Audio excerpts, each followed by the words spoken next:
We'll open things up with a statement from head coach Mark Wetmore. Good afternoon. Thank you for your interest in our upcoming events. I have with me here today Senior Elder Carrie Verdon on my left and Junior Elder Ben Saarel on my right. Both have been here a long time and know how things work. Both know what we are aspiring to this fall. And both are nice people who will give interesting answers. So, we're all yours. Neil?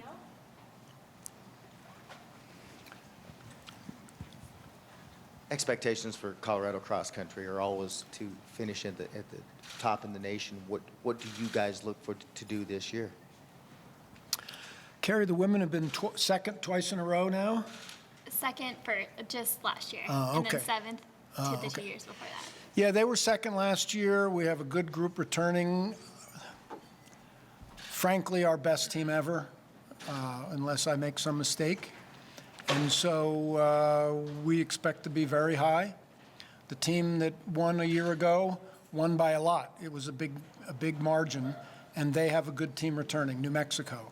Stanford has an excellent team. Oregon has an excellent team. Washington has an excellent team. The Pac-12 is loaded. Our women could be one of the best 3 or 4 teams in the country and still finish 3rd or 4th in our conference. The men graduated 4 seniors, important guys, All-American distance runners for us, so we have some rebuilding to do. But the new people are hungry, working hard. They've had a good summer from what I've been able to see. I think the men will outrun their early season ranking. For each of the athletes, can you kind of talk about this upcoming season and your expectations, maybe that you guys have talked about with your teammates of what you have for this year? The women's team is really, really excited.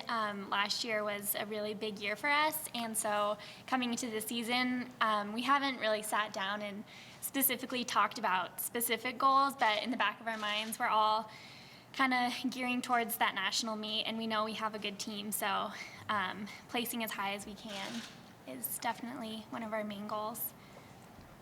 Yeah, I think the men's team, we don't really talk about expectations very much. So I think on an individual level, there's a lot of guys that want to step up this year and be really good. And freshmen, from what I hear, they're training really hard. So a lot of guys want to step up and be really good. And I'm sure they have individual aspirations, but we haven't really talked about the whole team thing. If they take care of themselves, we'll take care of the team competition. What's it feel like being the old man, man? Feels good. I really like it. So it's being able to get out there and be like, oh, I remember back when I was your age and I made all those mistakes. So still making mistakes, but hopefully they're a little bit higher level and get to help people out too. So feels good. Do you feel like Colorado will still be running with the target on your back this year, even if you're not ranked #1 in the nation? I don't know. No, I don't really notice the targets on our back. Maybe there's probably some other really good teams. Maybe Syracuse probably has a target on their back. Years past, maybe we did, but we don't really focus on that and we don't really notice it. So I've never thought about it. Yeah. Mark, can you kind of talk about some of those freshmen that we have coming in, especially on the men's side, since we are doing a little bit more rebuilding this year?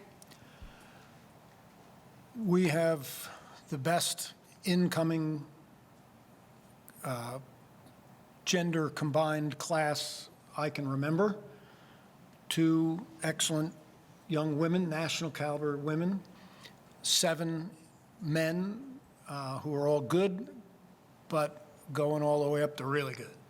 And 6 of the 7 men have been together for a month up in the mountains of Mammoth, California, training and bonding and kind of looking each other in the eye, their own self-created preseason training camp. I've never seen freshmen do that before.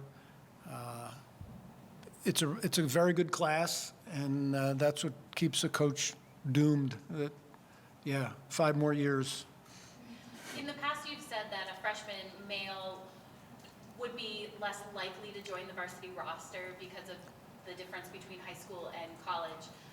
Given the fact that they've been putting in all this time already, do you see a couple of them making that big step already? It is true that it's a rare 18-year-old male that can help a national caliber men's cross-country team. But Ben did, and Johnny Dressel did. I don't know that we absolutely need somebody to this year, but there's 2 or 3 in that group that, based on credentials on both the track and cross-country, probably will end up getting pretty close to our top 7. Then I just have to decide whether to use them or not.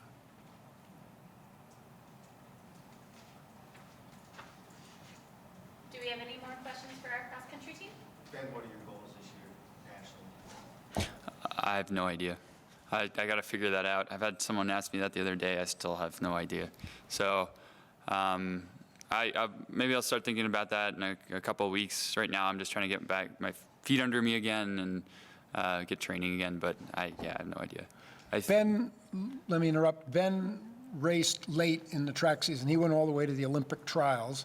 We redshirted him this year, but he did some real good running, unattached, so to speak. Went all the way to the Olympic trials, made the semifinal there, broke our school record twice, but then had to take a couple weeks off. And so he's 2 or 3 weeks behind the rest of the fellas in his build-up to full volume. And so he's getting killed every day, and that's why he doesn't want to talk about the national level. But he's been 7th and 8th in the past when he's fully healthy and properly prepared. So I'll speak for him and say he'd like to be better than that. Is that fair? That's fair, yeah. Yeah. Carrie?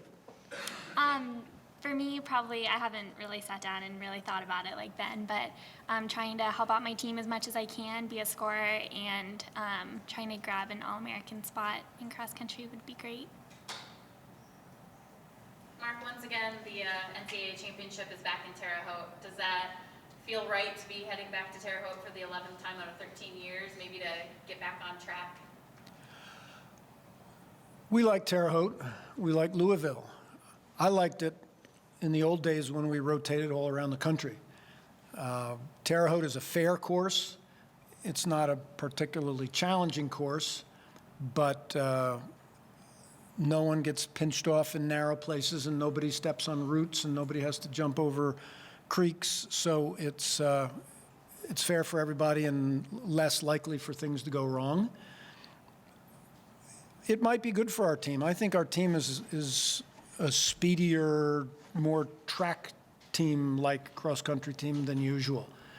Good 1,500-meter runners and good steeplechasers, and not so many 10,000-meter war horses. So Terre Haute might be even better for us than Louisville.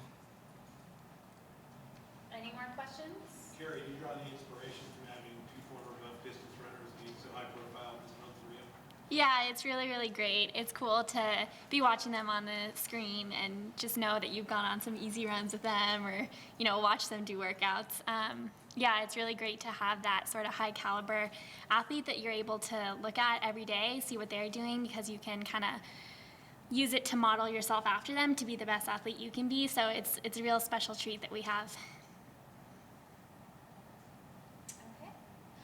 Thank you, Ben and Carrie. If you guys want, you can head out. Does anyone have any real questions for Mark? Wonderful. All right. Well, thank you so much for